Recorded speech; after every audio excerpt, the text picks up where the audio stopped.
So you've just got your RasPiO Duino in the post.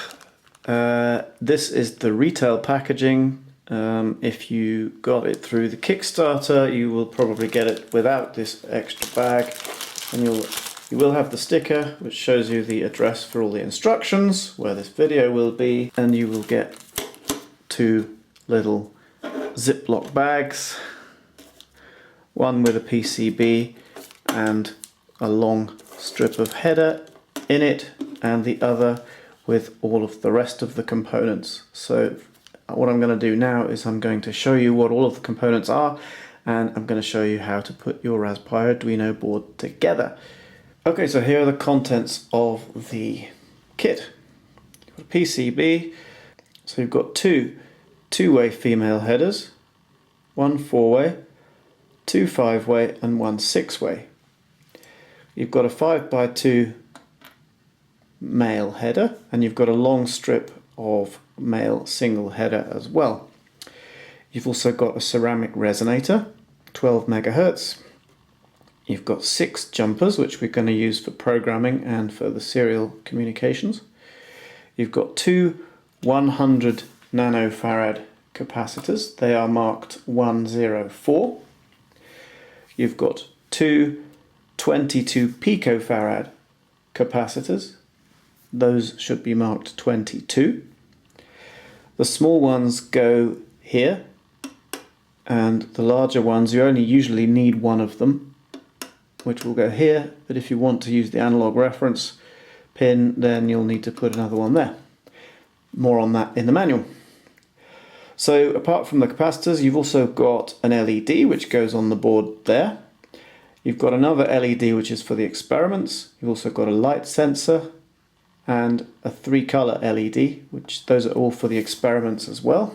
You've also got a bunch of 5 resistors. These are the 330 ohm resistors. You've also got a pair of 10K resistors, 10 kilo ohms. That's 10,000 ohms. These are the ones in a 2. One of those will go here on the board, and the other one is for use with the experiments for reading the light sensor. So the other 3 components we have are the Atmega 328P PU chip itself, and you have a chip socket that's going to go into, and you also have a 2x13 female header which is going to go there but on the underneath of the board, so that you can attach the Duino to your Pi. One small variation: some of the kits will come with a clear and some will come with a frosted, but they all work just the same. So now you know what everything is. Let's put the bits together. Let's start soldering. So my secret weapons today are a sponge, which I'm going to show you what we're going to use that for in just a minute, and this is a very basic, very straightforward 18 watt Antex soldering iron. Nothing special. I do have a very nice soldering station, but I'm using an 18 watt soldering iron because it's more likely to be what the majority of people would have. So I want to prove that it's possible and even quite easy to put this board together using ordinary kit, nothing special. The sponge is to help hold components in place. What you can do is you can place a component on the board, put the sponge on, turn it upside down, do your soldering, then remove the piece, then remove the PCB, and find that it helps to hold everything in place. Very nice technique. Originally got that idea from Gert, from the Gert board soldering manual. So the first thing we want to do is grab the set of 5 resistors, and we're going to put, these are the 330 ohm resistors, we're going to put one of those on the underneath of the board. So this is the top of the board. It actually does say top, just there, look, and on the bottom it says bottom, just there, so it's clear, but the board will always be that way up. Okay, so let's take one of the 330 ohm resistors. You can also identify them through the color codes if you've got good eyes. This one needs to go here. You can see on the board you've got 330R, R3, and it needs to go on the underside of the board, because if we don't put it on the underside of the board, it will foul on the LED. As you can see, like that. I've pushed it in, and now I'm going to put the sponge, push it in as far as it will go, put the sponge on top, flip the whole lot over, and as you can see I've got two legs sticking out. The sponge is holding it in place. I'm going to take my solder. I'm using unleaded solder because I find it much easier to work with. You use whatever you prefer. I'm going to tin the bit. Okay, and now I'm going to solder one leg of the LED.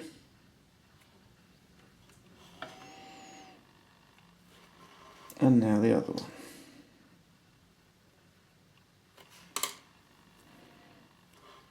Okay, take the soldering iron away. Check our work to make sure that it's a good joint. Looks okay to me. A magnifying glass of some description can be useful sometimes for this. Then what you want to do is trim this end as close to the board as you can. These kind of snippers are really great because you can get right up to the board. If you haven't got those, you can do it reasonably well with an ordinary pair of snippers, but if you've got really good snippers like these, I think these are ones I got from RS, which I did a review of, but I think they're made by Hacko, and they're very good. Okay, so now the reason why that one has to be trimmed really close to the board is because, as you can see, the LED is going to sit right on top of it, and if you have a big bit of it poking up, the LED won't be able to sit flush. Okay, so the general rules are, when you're assembling a PCB, is you do all the lowest components first. So the next thing we're going to do is we're going to take one of the group of two resistors, which are the 10K resistors, and we're going to put one of them in the R1 position, and this will be on the top of the board, on the top side, as it says top there. So just bend the legs a little bit.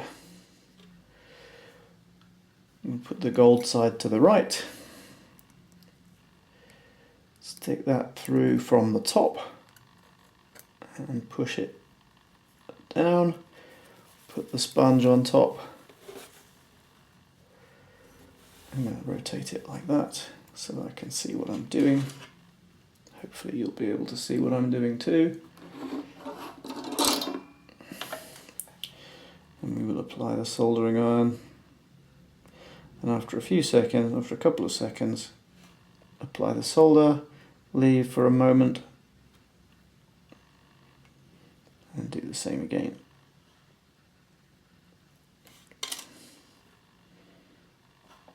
One of the nice things about having gold pads, so that's done, we'll just snip the ends.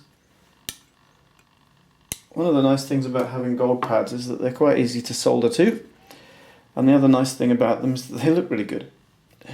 Okay, so what are we doing next? Next up we're going to do the chip socket. So we'll pull that out of its protective foam. We put it in this foam to protect the legs in transit.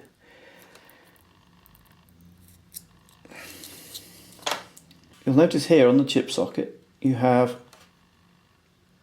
a little dimple at the top where it says 28 as well. So that's the end we want at the top. As you can see, there's a little dimple on the board, and there is also a dimple on the chip as well. So all those dimples will line up. It won't stop it working if they don't, it just helps us to know where we are. So let's slot the chip socket in. It should go in quite easily. So now we've got the chip socket placed, let's put the sponge on top.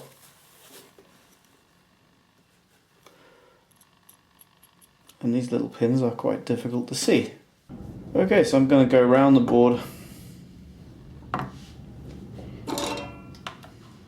starting at the top, pressing down a little bit on the sponge.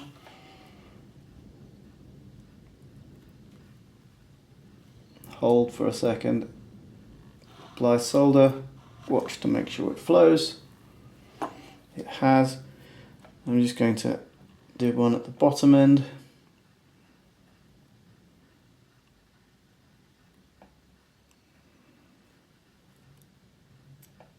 Okay, now I'm going to flip it back over again and check that it's sitting nice and flush, which it appears that it is. That's good. So let's go around them all.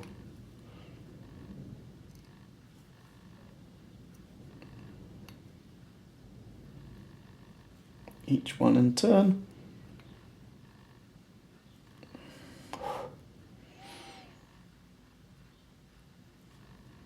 It's a good idea to have some sort of a fan or extraction system so that you don't have to breathe these fumes. What I tend to do is, if I do have a fan, but it'll be noisy for the video, so I'm not using it.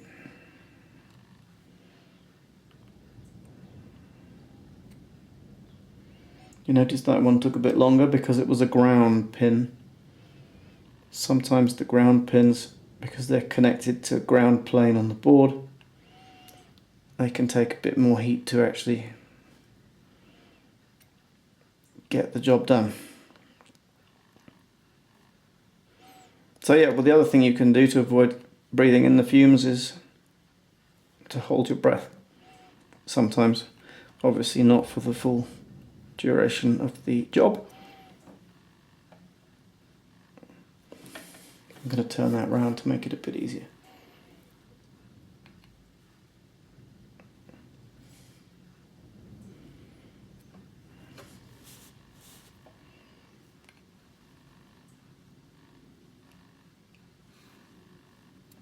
Okay, so that's the whole of the left hand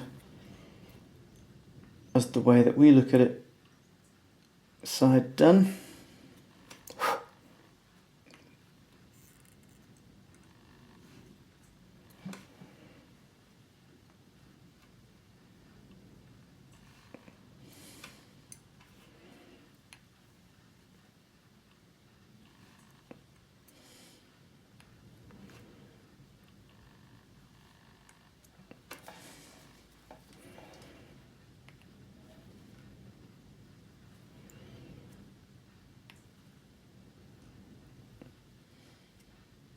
I find leaded solder much easier to work with than unleaded solder.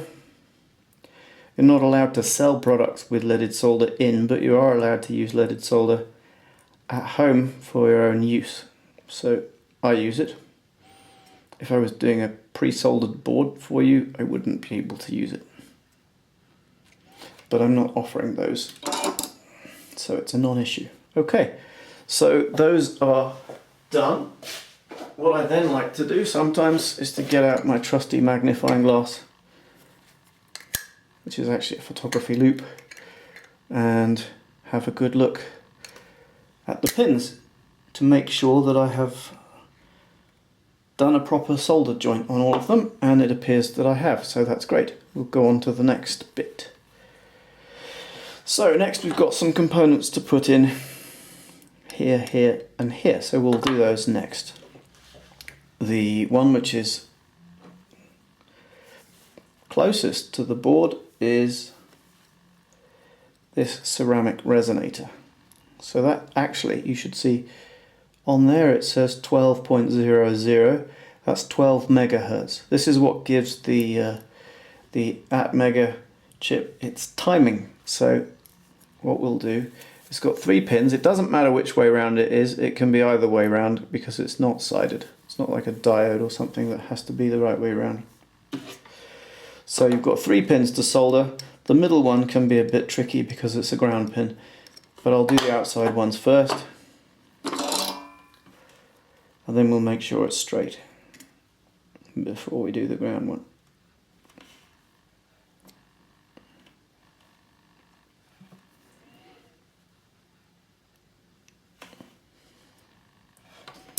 Okay, so that's the 2 outside ones done. That's pretty straight. You can give it a final tweak either way if you want to. Now we'll do the ground pin. This is quite a nice hot iron, so I'm not anticipating any problems with this.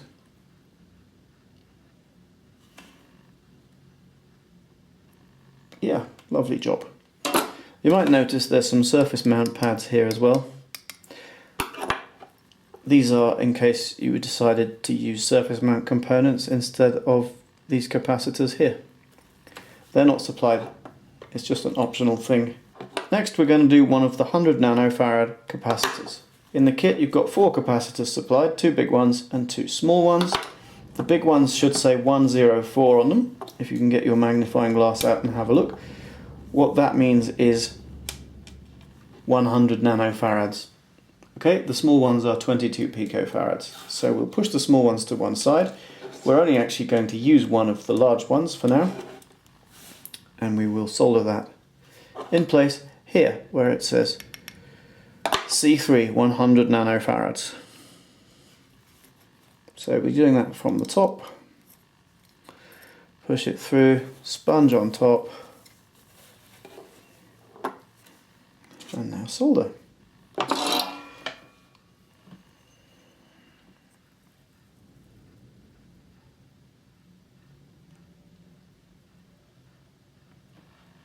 Okay, that's one done.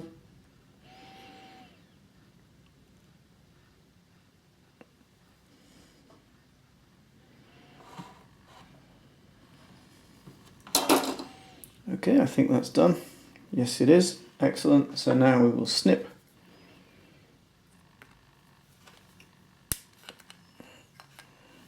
Snip the legs.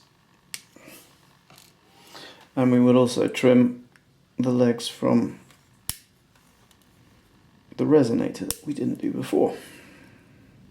You don't really want to have bits of metal sticking down unnecessarily long. Okay, great. Going well. You can actually just about see the 104 on there as well. Fantastic. Okay, next up the two 22 picofarad capacitors. These are the 2 small ones. Now, it doesn't matter, they're ceramic capacitors, not electrolytic ones. So it doesn't matter which way round they go. They are not sided.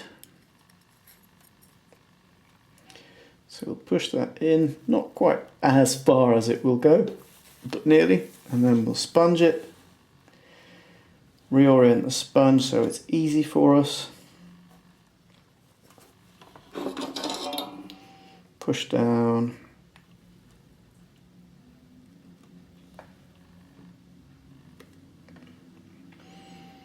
And solder 1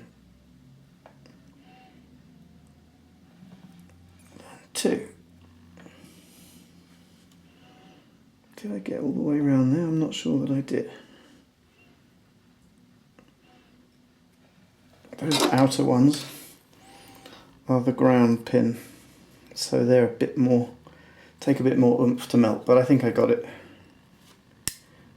So trim those. And then I'm just going to have a quick check. Yep, that's fine. A quick check. Right, let's put the other 22 picofarad capacitor in place, and this is the time you can straighten them if you want to. I don't know how fussy you are, but I like to always get them both the same way around with the writing facing the same direction. Absolutely doesn't matter.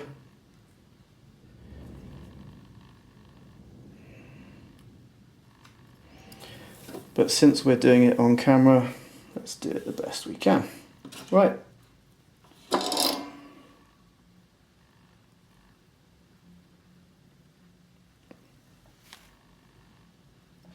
Yep, sorted.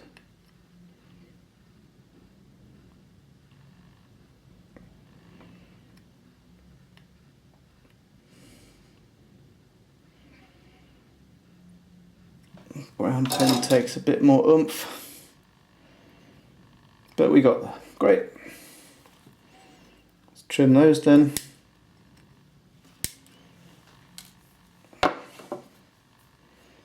Fantastic, so we've got all of those components now done. Okay, now let's start with the female header for the analog pins, which is going to be this 6-way one hit. We'll do the female 6, and then we'll put the male 6 next to it.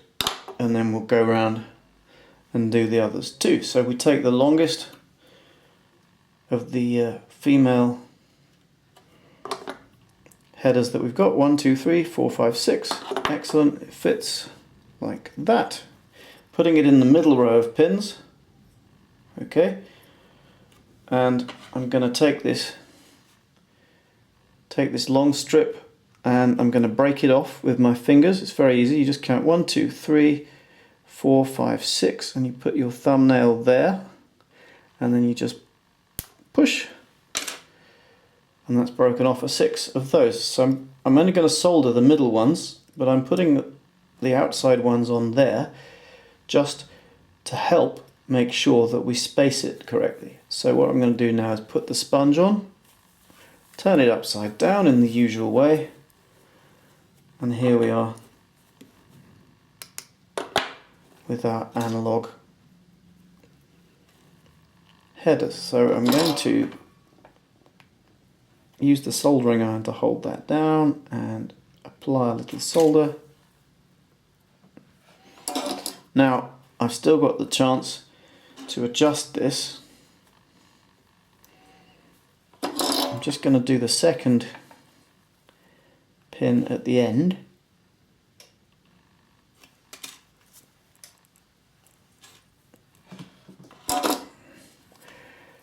Now that's fallen out. That doesn't matter because we don't need it there anymore. You've got the chance. You see, that's not quite perfectly straight. You see that? So what you can do now is you can either just bend it slightly. In fact, that's probably the easiest thing to do. Just bend it slightly so that it is as straight as you want it to be. If it's really bad, what you can do is you can remelt the solder and physically move it. But it's not necessary in this case. So I'm just going to go down here and do all of the middle pins, and then we'll come back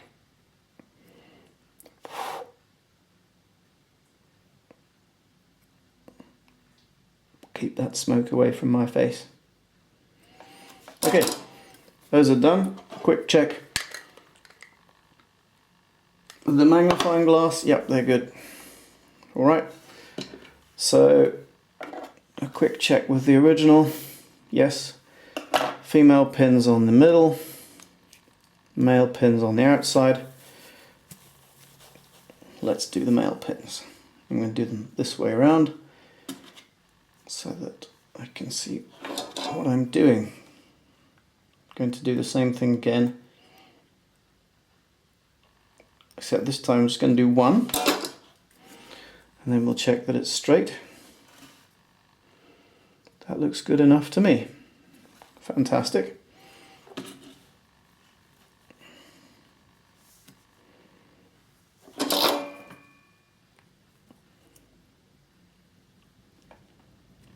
So we do that one, that one. These ones marked A0 to A5. These are the analog ports. You can use them for reading temperature sensors, light sensors, any sensor that gives a voltage. Okay, so those are done. Now what we need to do is, since we're going to go around anti-clockwise, let's take this one, which is a 5x2 male header. That shouldn't really need a lining. Let's just stick that on the sponge and invert the sponge. Okay, fantastic. Press down.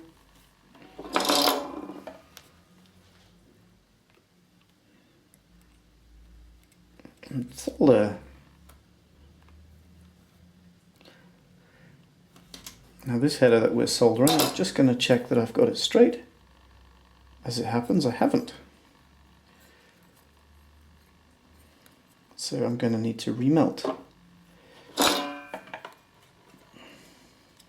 Watch your fingers here, because if you start heating a pin, you can sometimes find the heat comes through and gets you on your fingers. What I did there was melt alternately whilst pushing on the top row of pins to try and make sure that they were properly lined up, and I think they are now. Let's have a little look. Looks pretty good. Okay, great, we can go around them all Soldering now.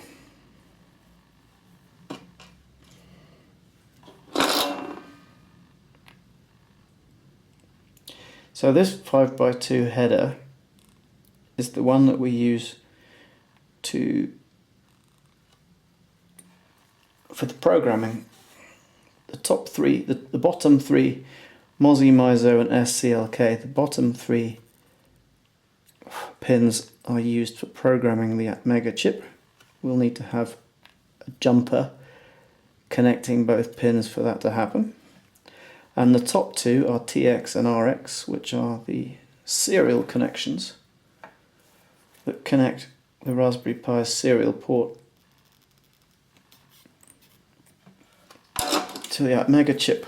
So we're not going to do it yet, but when we do, we're going to put jumpers on the bottom three for programming the Atmega. Great. So what next? We're going around this way, so we'll take a 1, 2, 3, 4, 5. We've got two of these, so take one of them, 5-way female header, place it in the middle, count 5 here, 1, 2, 3, 4, 5, stick your finger, your thumbnail in there and press, and it snaps easily. You don't need a tool for that. So we'll stick that one on the outside. Okay, that looks good. That looks good. Sponge it, invert it. You're getting used to the idea now.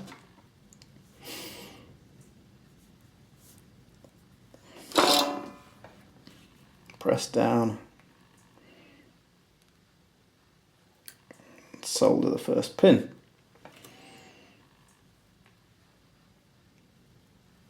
Solder the other end. Don't worry about that falling out, it's irrelevant. Yes, that's beautifully straight. Certainly as straight as it needs to be.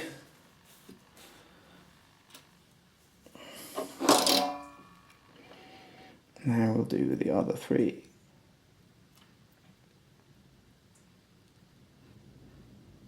Of course, if you've got one of these PCB holder stand things, they're absolutely brilliant for this. But even when I'm using mine, I still use a sponge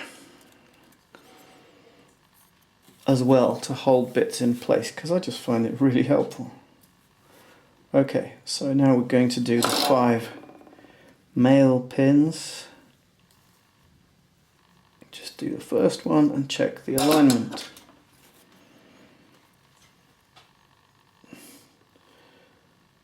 It's kind of pushed in a little bit, so what I'm going to do is I'm going to kind of cheat. I'm going to push one of these jumpers on, because that should give us a bit of spacing. Not on the pin that I'm soldering. So then I'm going to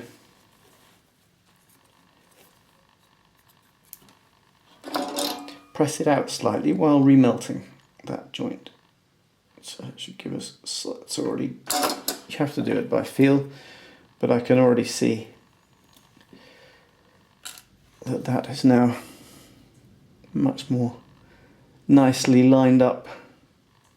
Not perfect, but it's plenty good enough.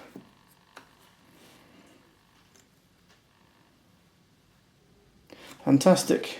So now it's time to do the rest of those pins.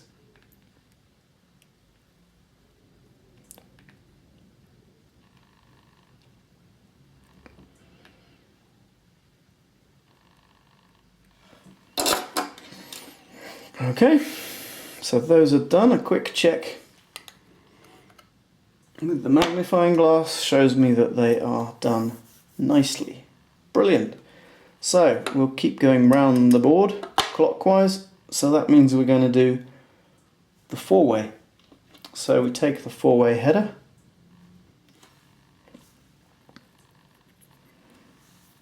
and we place that in. We'll break off. In our customary way, we'll break off a 4-way, and remember it goes on the outside, not on the right hand side. It's not critical. You can put them wherever you like, but the way I choose to do it is male pins on the outside, females on the inside. So we sponge it.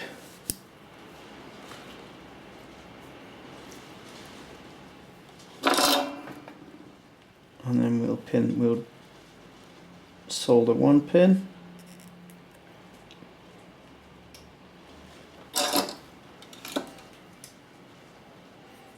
And we'll solder one pin, make sure we've got it lined up nicely. That's not very nicely, so we'll remelt that. And I'll see if I can show you how that's done. So you can see that's not very straight. So what I'm going to try and do, if I can do it on camera without burning myself, is I'm going to remelt that joint and push that straight. There. You can see it's now straight.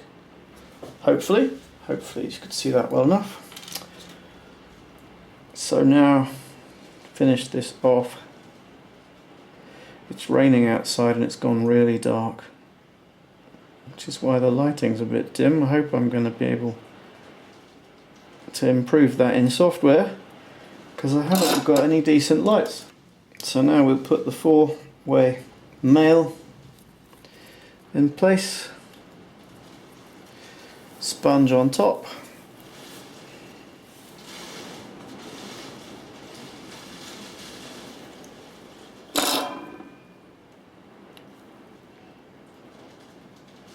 And solder a pin. Then we'll flip it over to check that it's straight enough. Looks pretty good to me.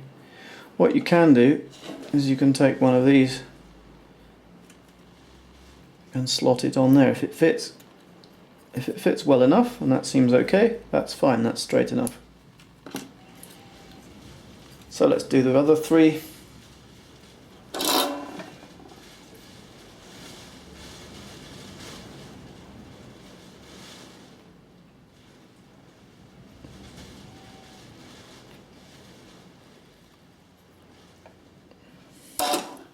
That looks alright. Let's just check. Yeah, they all look pretty good. So there you go. Now we will do the last one, which is the top ones. So we put the 5-way, the last 5-way female in there. We're going to break off yet again. 1, 2, 3, 4, 5. I'm going to put that in. Alright, and we flip over the sponge. You're getting used to this now. And then we spot that we've... No, I haven't made a mistake. That's okay. I thought I'd made a mistake. Sometimes when you flip things over, it looks the wrong way around. They just fell out, so we'll start that again. This may happen. Don't be too bothered by it. Okay. Alright. Put the sponge on. Invert.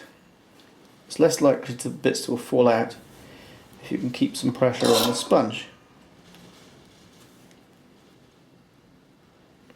I think I stopped you from seeing that one, sorry about that. Okay. Does that look straight?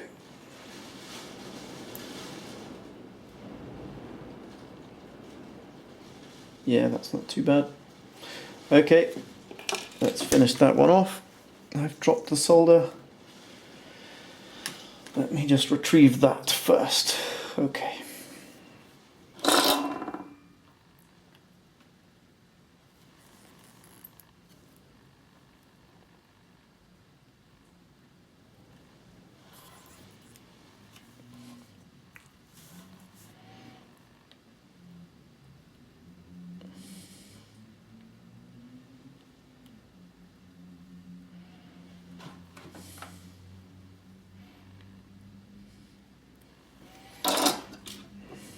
Right, now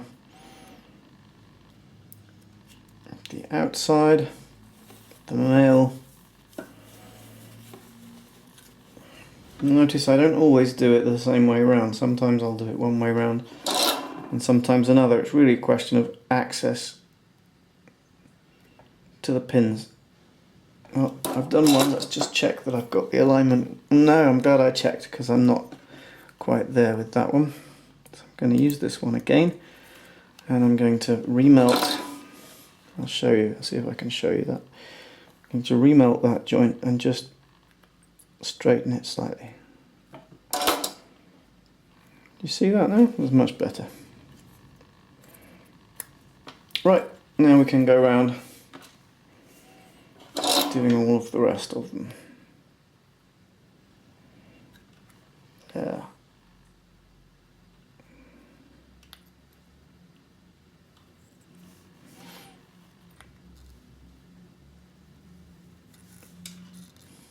Okay. A quick check with the magnifying glass. They all look alright. They all look alright. So,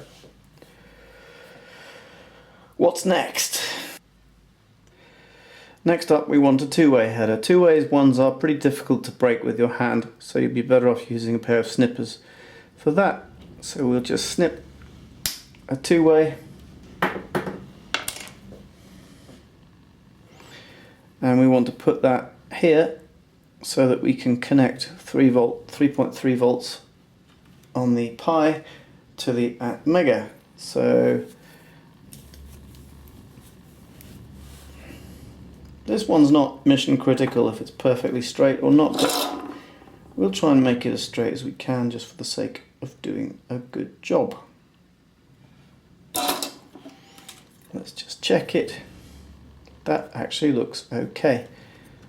The only reason it's perfect or good enough is because I said it didn't matter. You know how it is. Right, let's do the other end of that one.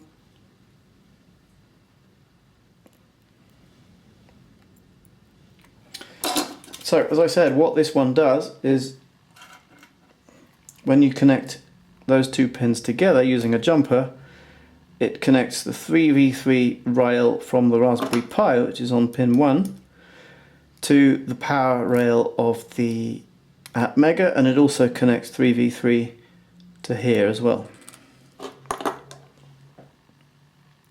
What that does is basically enables you to power the Duino board from the Pi. If you decide you don't want to power the Duino board from the Pi, you can disconnect that and connect something else either to here on the power rail down here or to the left hand pin of that one. Alright, now that we've got all of the headers done, we're going to do the LED, but just while we're here, let's just notice we haven't put the capacitor here or anything in that hole marked AREF, because that's for when you want to use the analog reference pin. If you want to use the analog reference pin, you'll need to cut this track here where it's marked with an A. And you'll also then need to attach the 100 nanofarad capacitor and a pin or a wire for your external analog reference.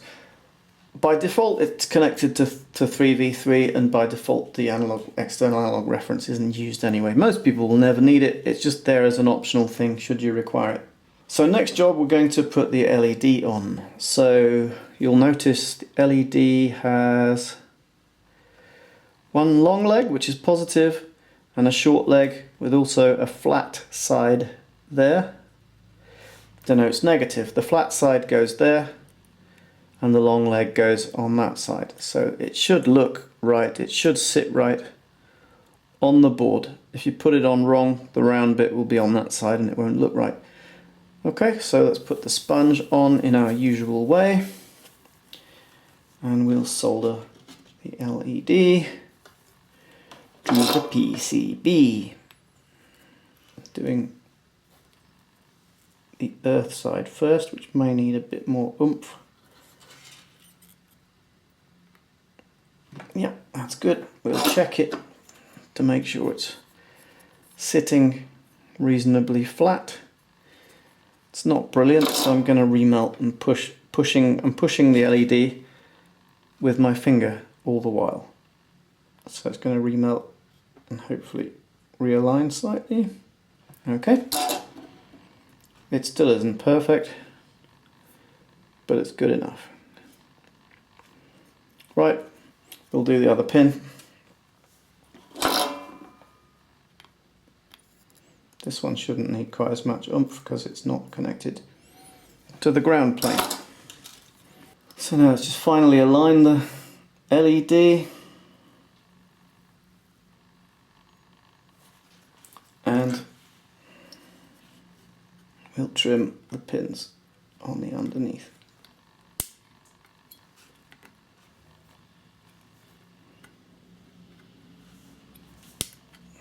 Okay.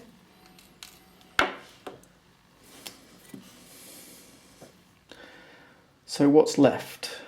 We've got two of these, which I like to put on the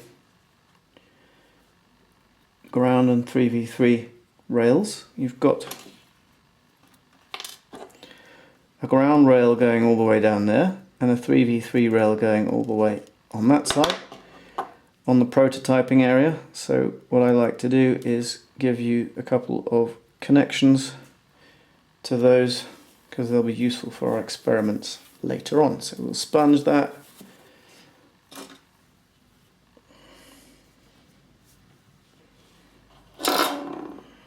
And I'm going to do the 3v3 ones first because they won't be connected to the ground plane, so they should be a bit easier to help us get our positioning right. That doesn't look too bad. Maybe a teeny twist.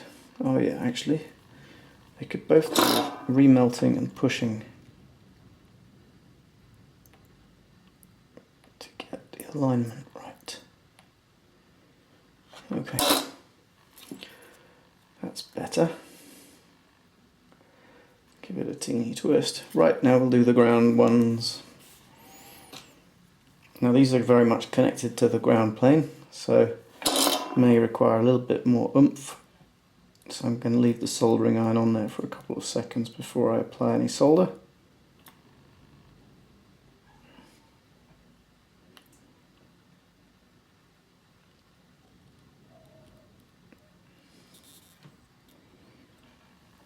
They seem to have gone all right. Let's just check that the ground ones have gone on well. Yep, looks okay to me. Okay, so now we've just got 3 components to go. So the next thing we're going to do is we're going to put the 13 by 2 way female header on so that we can connect to the pipe. So this wants to go on the underside of the board. So we'll flip the board over and we'll push that through there. We put the sponge on and we'll invert. Then we want to solder one of the pins. I'll do number 26.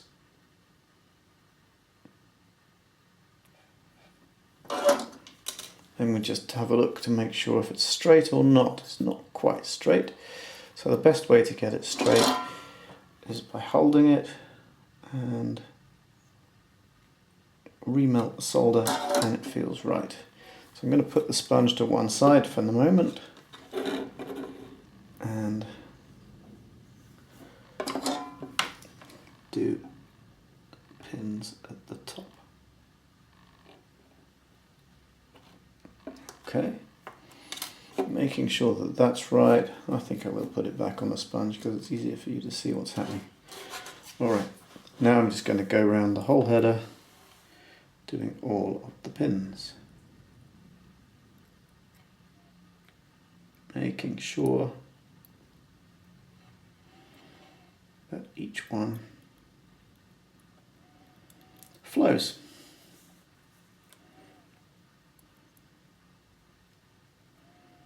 Leaded solder flows really nicely. Maybe it's just because of what I'm used to, but it works well for me. Unleaded solder I just find a bit harder to use. I guess it's what you're used to. So if you find any of these pins harder than the others, chances are it'll be a ground pin. There's about something like 4 or 5 ground pins on this header.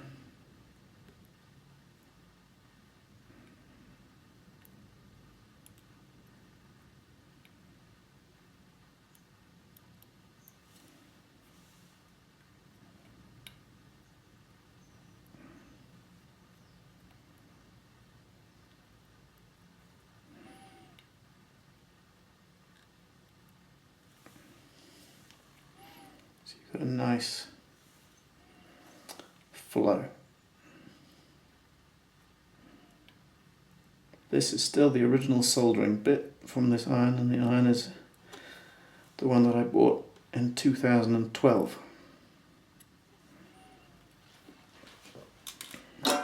So they can last, and I'm going to quickly check that with the magnifier. Yes, they all look okay. Right, now the last bit of soldering is, this is a 13-way header, and it's the last piece we're going to solder on this board. So we'll put the sponge on, we'll solder one pin, then we'll check the alignment in our usual way. So I'm going to do the SDA pin, which is one of the I2C ports. I'll try and do it so that I won't block your view. Okay. Now let's see, has that gone on straight? Not quite, let's try and straighten it.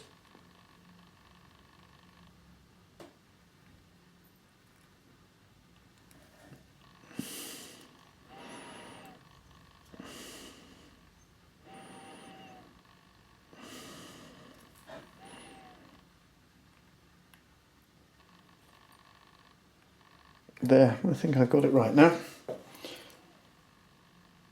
Okay, good. Now let's just solder the rest of the pins.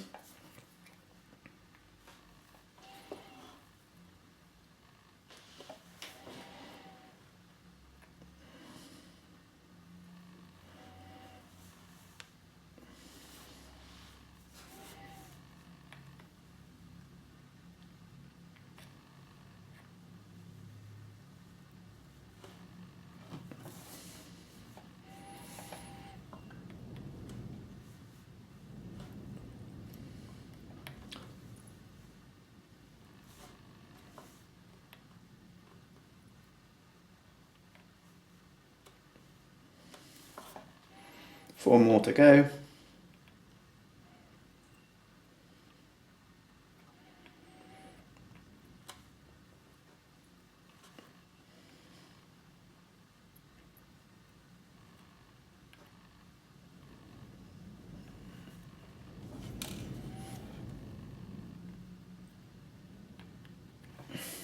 They look alright, a quick check. The magnifying glass, and they look okay to me. So there you go, that's the soldering done. Now what we need to do is we need to put the chip in. First off, we want to make sure that we have grounded ourselves. So you touch a radiator or a tap or a faucet with your hand to make sure that you are grounded and not going to cause any static damage to the chip when you take it out.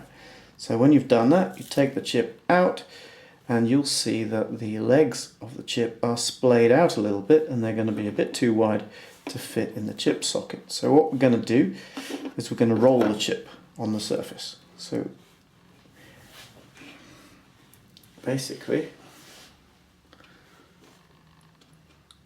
pushing it slightly past 90 degrees in the hope of getting a 90-degree bend on the leg. So we'll do it on the other side as well.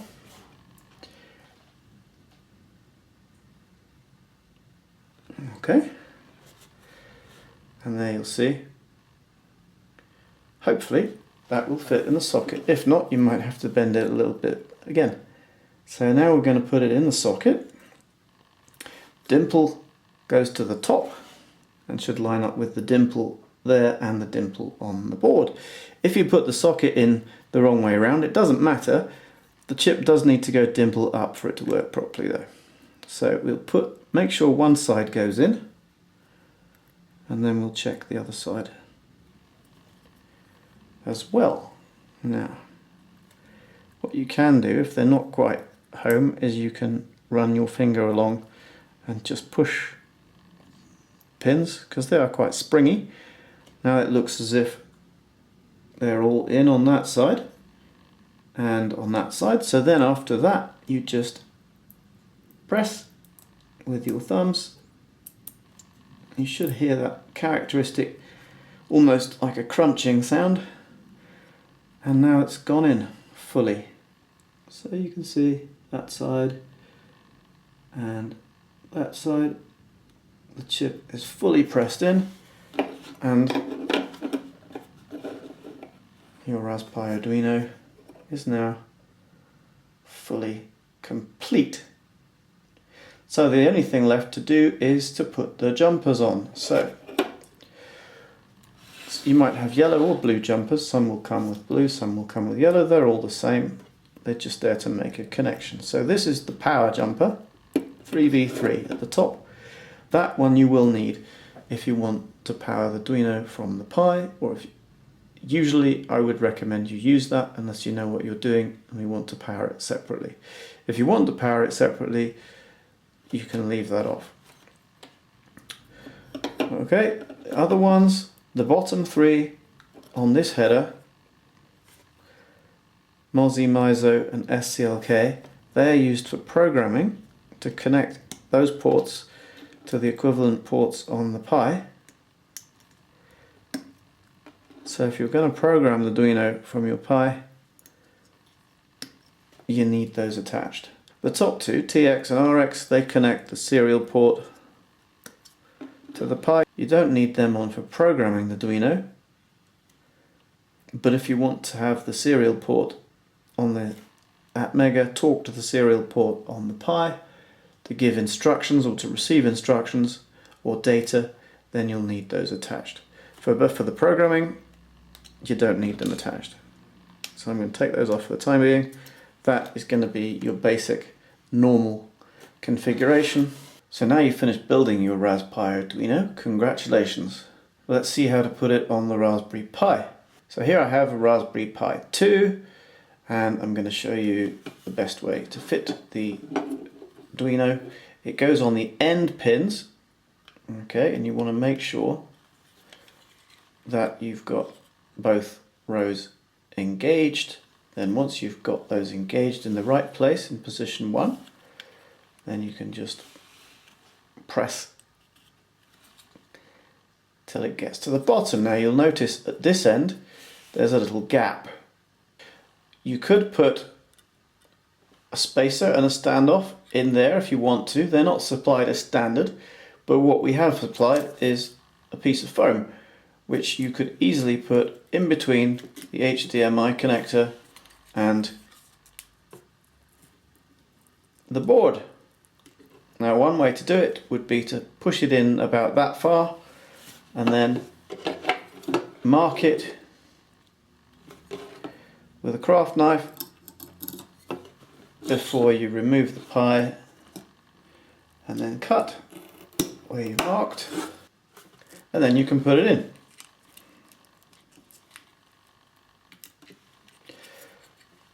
That's a possible solution to stop the board from hanging down too far on one side and to prevent things shorting out. When it comes to taking the board off the Pi, the best way to do it is actually carefully, because these connectors are quite tight. So what I tend to do is use my thumbs to pull like that. You press one thumb onto the other to give you a bit of leverage, and so that you don't end up bending any of the GPIO pins. Now it's time to set the fuses on the Atmega processor and start programming.